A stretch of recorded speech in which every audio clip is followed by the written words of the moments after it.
to another episode of The Mafia Speaks. Here, Sage. Take it away, Sage.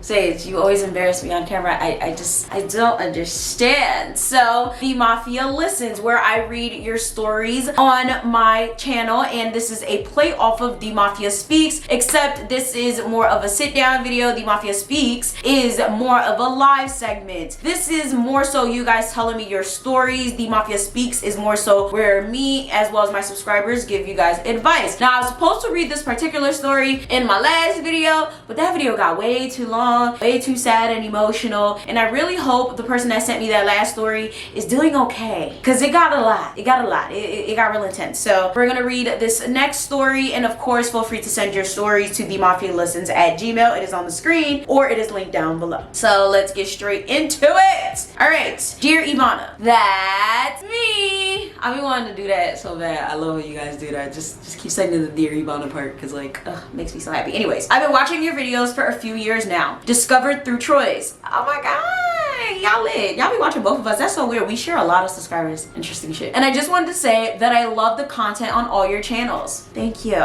You're very intelligent, and I love that you don't sugarcoat anything. Thank you. Please keep doing what you're doing. With that being said, let's get into the story. So boom, I used to live in South Philadelphia with my mother and my two older sisters. I have since moved because of this story. Why do I feel like this is gonna get like really bad really fast? At the age of 7, I'm 16 now, so I haven't been there in years. Anyways, at the time of what I'm about to tell you occurred, I had to be around 6. One of my older sisters, I'll call her S, had to be around 17. This particular morning, my other sister was either at work or over at a friend's house, don't remember. But I know for sure that my mother was at work, so it had to be just me and S in the house together. We were both downstairs. She told me she was about to take a nap on the couch. If I needed anything, just wake her up. I believe she also told me that if I wanted to turn the TV, I could do so as long as the volume was low. So anyways, I had this really bad daydreaming problem that constantly caused me to struggle with staying in reality. Just now getting over that issue. I say that to say that I didn't turn the TV on. I'm pretty sure I just stared at the wall and began daydreaming, which is interesting because I wonder if things would have been different if I had it on. Anyways, I heard a noise, so I ended up waking S up. I told her that I heard something and she sat up and listened. She eventually went to go look, and I just remembered seeing her eyes widen. She then put her finger to her lips, urging me to be quiet.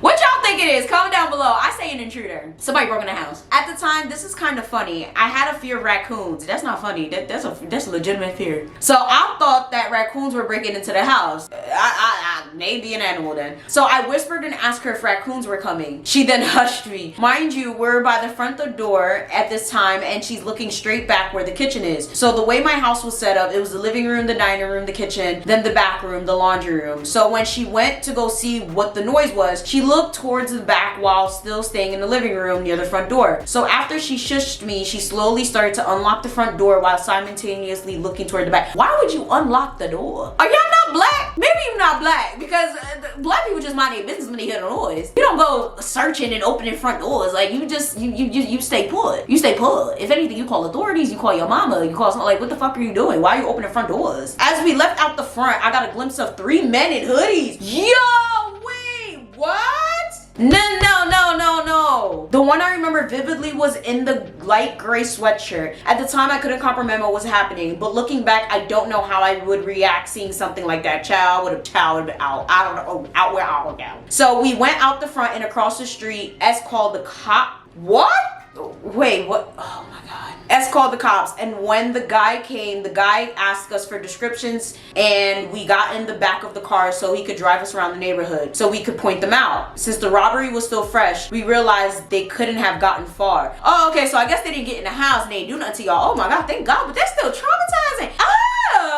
Like, what is wrong with people? I could never understand like home invasions. Like, you gotta be so bold to literally like break into somebody's house and just like pull up through the front door. Like, at least like break through a window. I'm not encouraging, but I'm saying like, we gonna do something wrong to it, right? Like, y'all be trying to break into people's houses and breaking through the front door. The boldness, it's the audacity for me. Shit, everything after that is kind of blurry to me, but I know they found the guys who did it. Apparently they took our TV and some other thing.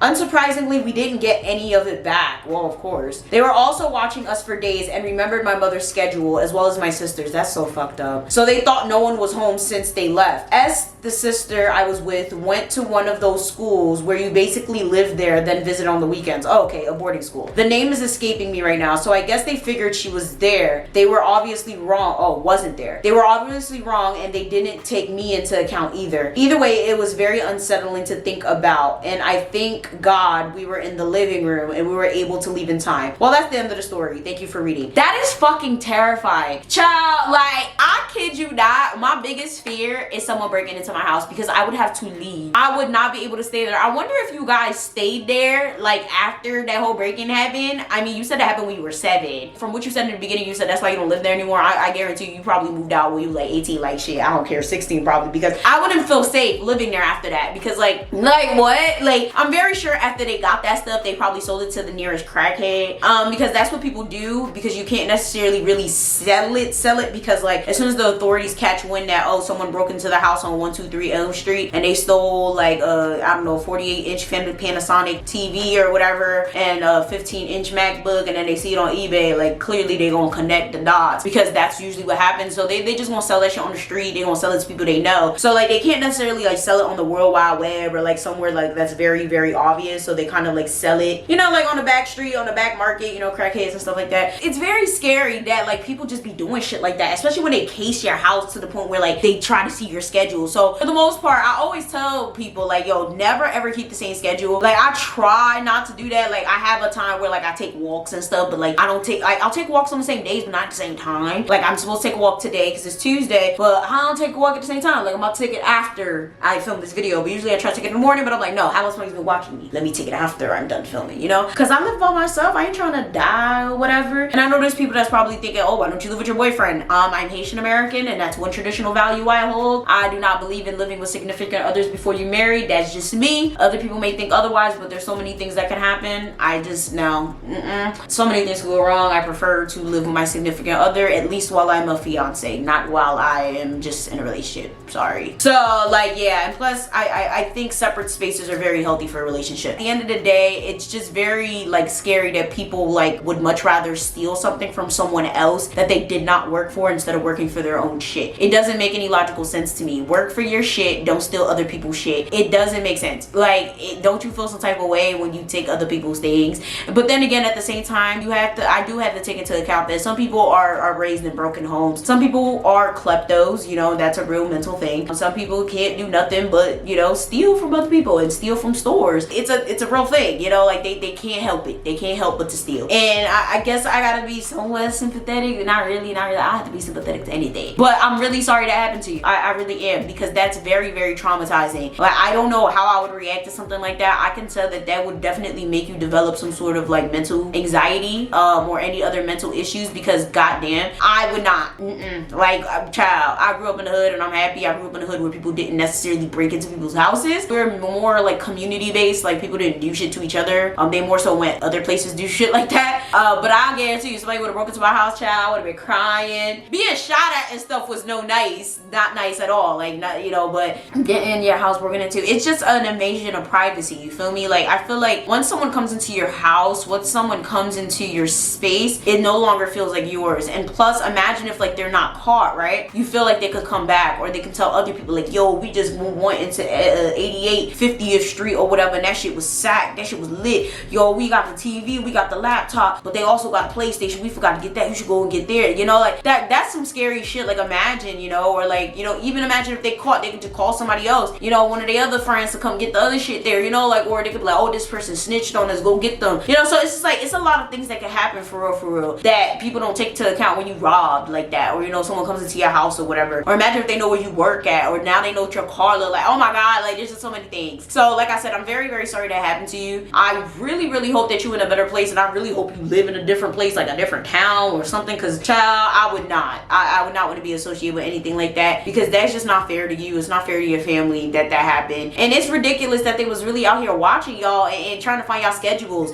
Like, what would they have done to y'all if y'all were just like laying asleep in the fucking house? That's the crazy thing. People don't account for things like that. That's how kids end up dead. Like, that's how people end up dead in their own house. Like, for real, like, y'all don't account for the fact that there's kids in the fucking fucking house. What the fuck? That's some scary ass shit. So like I said, guys, make sure you guys send your stories if you would like to share to TheeMafiaListens@gmail.com if you want advice, or if you would like to be on the Mafia Speaks, make sure you guys join the Patreon. Like, share, subscribe, do all that. Make sure you guys follow the other channels, and I'm gonna see y'all next time.